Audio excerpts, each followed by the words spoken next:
Hey everyone! Welcome back to SCUM for Beginners. Once you've got the hang of survival on the island, you might be interested in taking on a challenge for some higher tier loot. This is where bunkers come in.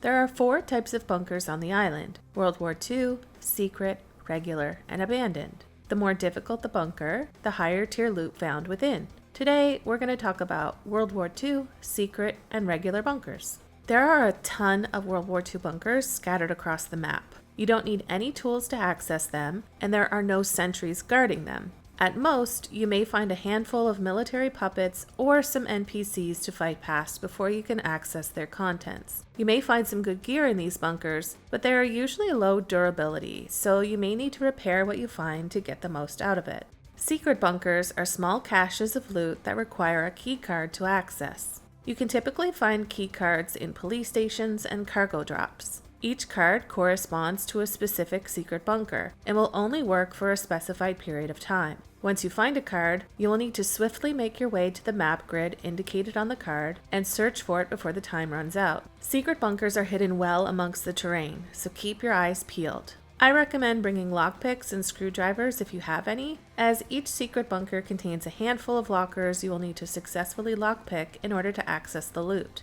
Once you find it, all you need to do is have the keycard in your inventory to open the door. Head inside and stock up on loot. Regular bunkers are military facilities guarded by sentries called mechs. They also contain military puppets and sometimes NPCs. There are currently 8 of these bunkers on the map. In preparation for looting a regular bunker, I recommend bringing a backpack, multiple screwdrivers and lockpicks, bandages, a bow and arrows, and if you have one, a gun with a silencer. Your first major challenge is going to be getting past the mechs. Once you step inside the fenced area, mechs become a danger to you. However, if you are spotted by a mech and you don't have a weapon drawn, you can surrender by pressing F4. If you're able to do this successfully, the mech will not harm you, provided that you remain in the surrender position and follow the commands given by the mech.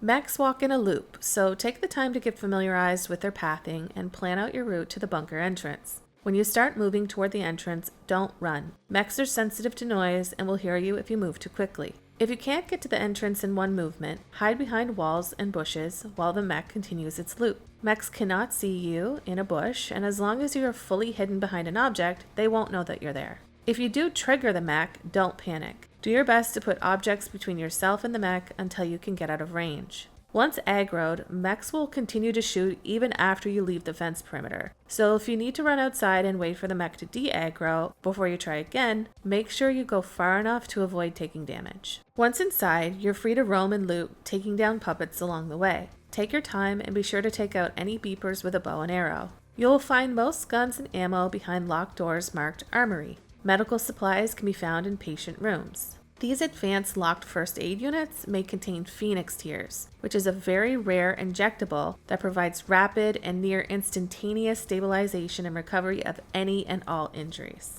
These are amazing resources, but super hard to get. If you plan to venture into the radiation zone, keep an eye out for these special lockers, as they typically contain the supplies you need, such as hazmat suits and iodine pills. Regular bunkers also contain kill boxes, though you'll need a keycard to access them. We won't discuss these today, but they are an additional high-risk, high-reward challenge area. After you've successfully looted the bunker, or when your pockets are full, you'll need to employ the same tactics to avoid drawing the mech's attention to successfully exit the bunker. Now get out there and take on a new challenge. Good luck, and see you on SCUM Island!